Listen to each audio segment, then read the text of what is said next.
This is the second of a two-part video set showing how to swap out the clutch packs in a 9.25 Chrysler limited slip differential in a 1998 Dodge Ram. To go to part 1 first, click the appended link. Let's do a couple of baseline tests. To do the standard test, get both wheels off the ground with transfer case in neutral and turn one wheel. With a properly functioning LSD, the opposite wheels consistently moves in the same direction. But look at this. Notice at the end, the right wheel is moving and the left stops. Here's the test recommended by Chrysler to assess the limited slip. You put the transmission in neutral, raise only one wheel, and measure how much torque is required to rotate that wheel. Do that on both sides. My baseline readings are at the low end, 35 foot-pounds, but still in the wide target range. All right, I'm not going to bore you with the preliminary stuff. Basically, I've taken the cross member off, I've taken the cross bolt off, I've pushed both axles in and got both C-clips out. Here's one of them here.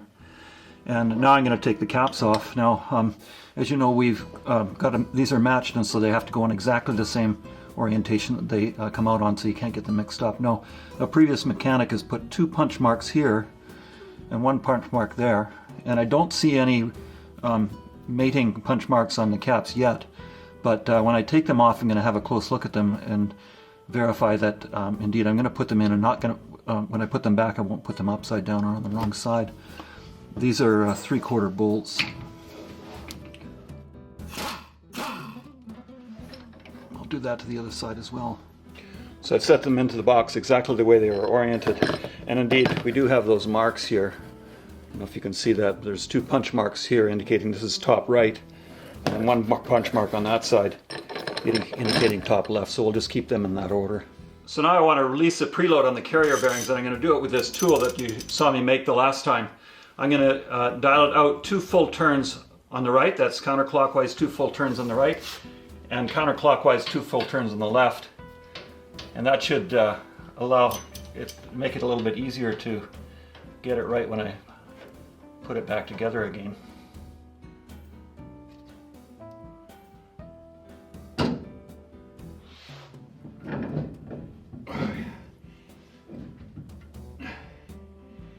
The races want to fall off. I don't want them to fall.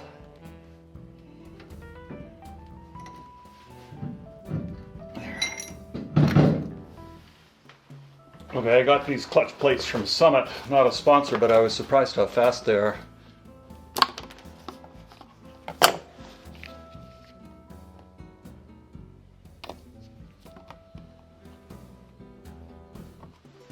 Okay, my next task is to get these spider gears out, and I'm going to mark them. Now, there's an interesting 2 schools of thought here. One is you should rotate them like you rotate tires, so you should switch left and right.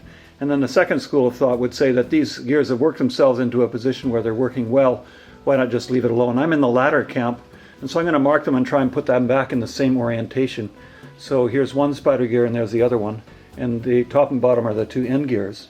And if you see what I've done here, I've put a 5/8 4-inch bolt here, and I've tightened up the clutch packs on one side. Now I'm going to spin these spider gears out. Now look what I've done here. I've set the whole thing up in a vise, and that's an axle.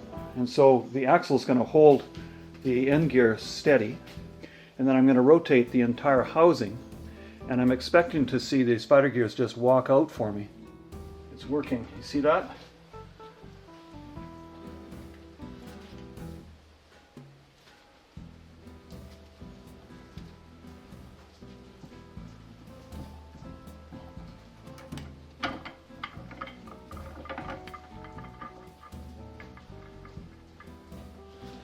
Oh yeah, the washer came out on one side but not the other.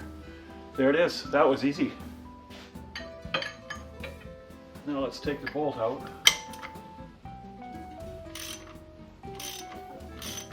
So the axle was too high to permit the gears to come out easily, so if you do this again another time, make sure the axle isn't too far in. It should be easy to pull this out now. Okay, let me show you the order here. In some differentials, the order is not perfect. It's not necessarily completely alternating, but here it is. Now you start with the Belleville spring next to the gear, and the Belleville spring has got a cup shape to it, and it's cupped up this way when the gear is facing down the way it is there. And there's a little crack there. I'll show you that later. And then it alternates. You see, these ones have tabs. The springs have tabs, and then no tab. And this has teeth on the inside. and then tab with the radial plates, and then no tab with the concentric circles.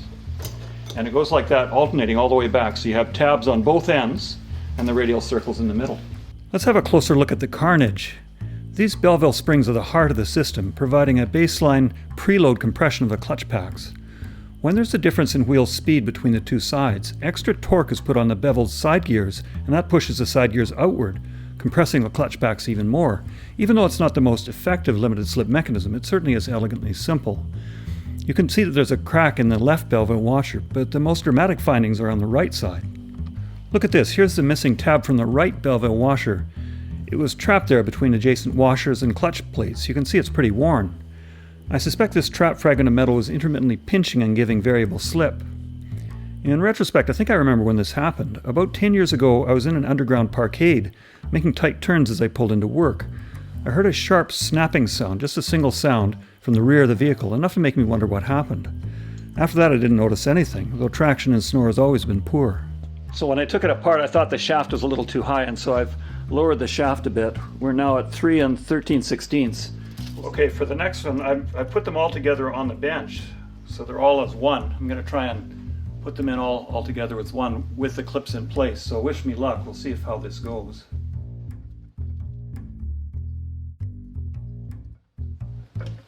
There, I got it. Surprised. And then back in with the bolt to hold it all together. Now let's do the spider gears. This is the marked one, so it goes towards the marked end. And they both have thrust washers. They stuck on with the oil. I've cleaned them off pretty well. Now these need to be lined up with the correct tooth, otherwise the pin won't work.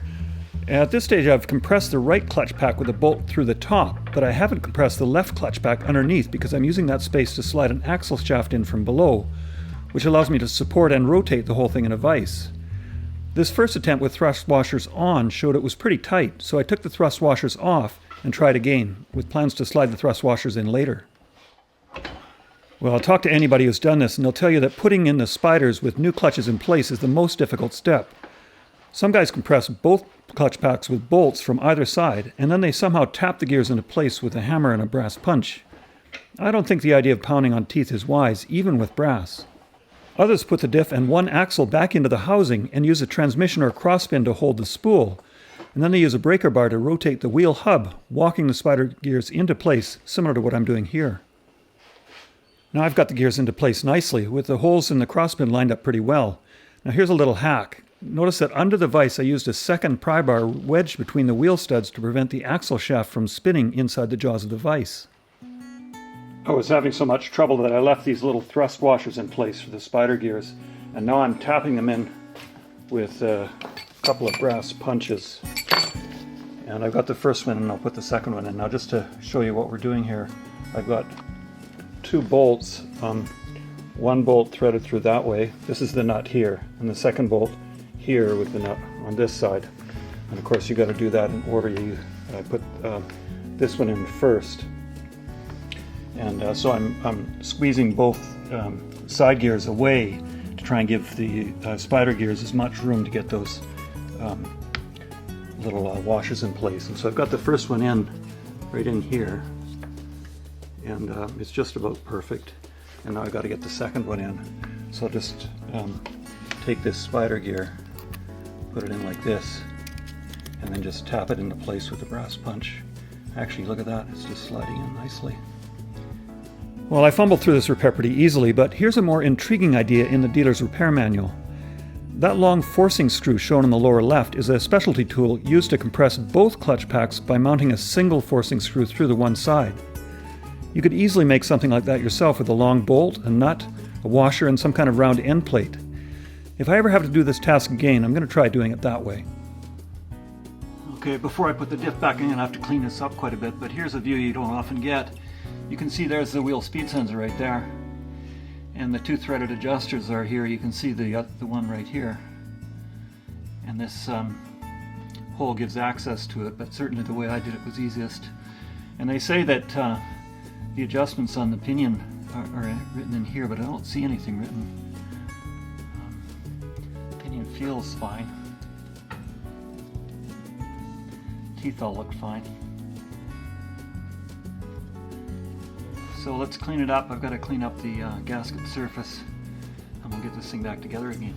Okay, well at this point I put the dip back into the truck and I retorqued those adjusting screws to 75 foot-pounds, of course with two goals. First, I needed to set the backlash of the ring gear, and then secondly I needed to set the axial preload on those carrier bearings. And then I filled it with fluids and took it for a test drive, and I'm happy to say that the truck is working fine. Thanks for watching.